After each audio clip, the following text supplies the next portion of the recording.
आज मैं आपको एक वाक़या बता रहा हूँ। वाक़या थोड़ा सा डरावना है, लेकिन हिम्मत के साथ पढ़ना है।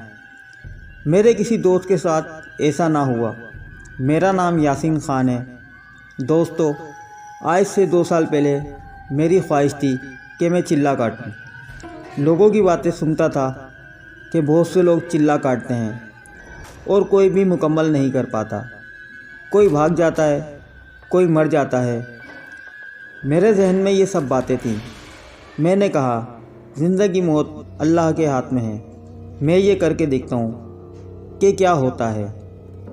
मैं अपने इलाके के पीर के पास गया, जिसका नाम पप्पू शाह था, और ये एक नामी गिरामी था, जिसके पास पाकिस्तान के हर सूबे के लोग आते थे।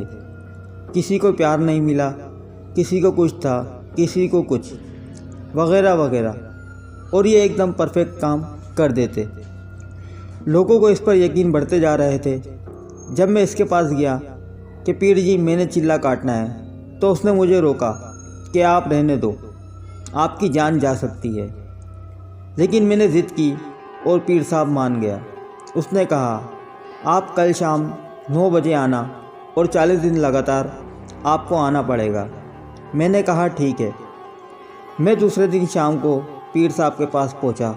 पीर साहब मुझे दरिया के किनारे ले गए, जहां किसी का गुज़र ना हो। दरिया हमारे करीब ही था। पीर ने एक गोल दायरा लगाया और मुझे इस गोल दायरे में बिठाया और मुझे कहा, आपको जिन्नात, इंसानी हैवान हर शक्ल में डराने की कोशिश करेगा, लेकिन हिम्मत नहीं हारना। गोल दायरे से बाहर मत निकलना। अगर निकले तो उसे समझो आखिरी दिन होगा। और मुझे कहा कि जब फजर की अज़ान आए, इस वक्त गोल दायरे से बाहर निकलना और कुछ कलाम जो उसने मेरे ज़िम्मे लगाए वो पढ़ने थे। पीर साहब चले गए। मैंने पहली रात बहुत आसानी से गुजारी। जब घर वापस आया तो सब लोगों ने मुझसे पूछा क्या क्या हुआ था। मैं बहुत खुश था कि ये काम आसान है और लोग झूठ बोलते हैं कि ऐसा हो जाता है, इंसान मर जाता है।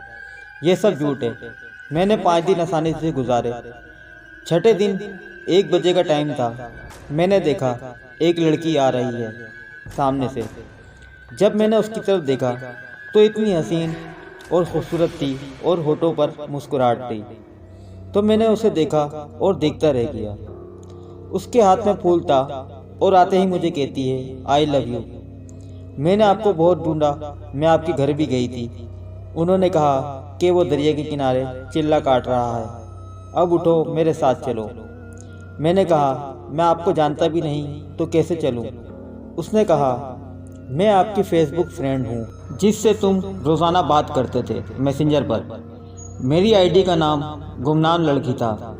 जब मैंने उसकी बात सुनी तो मैं परेशान हुआ।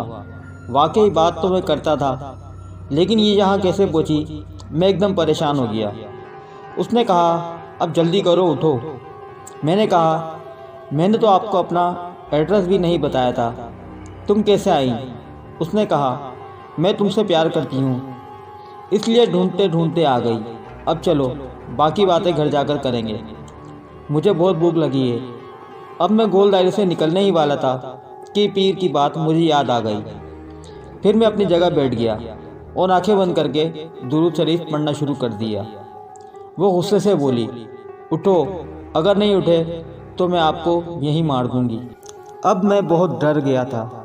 आंखें खोली तो मैं देखता हूँ वो एक खौफनाक शक्ल में तब्दील हो जाती है। उसके हाथ में तलवार आ जाती है। जब ये सब कुछ मैंने देखा तो मेरी चंद सांसें ही मुक गईं और वो कहती है, बाहर निकलो वरना इस तलवार से काट दूंगी। अब मैं अपनी जगह से हिल नहीं रहा था, क्योंकि इस वक्त जो मेरी हालत थी आपको पता नहीं कैसे बताऊं।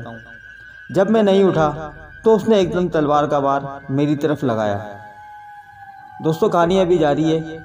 आप सबसे दरख्वास्त है कि चैनल को सब्सक्राइब करें और बेल आइकन पर ज़रूर क्लिक करें, ताकि आने वाली तमाम वीडियोज़ आपको मिलती रहें। शुक्रिया।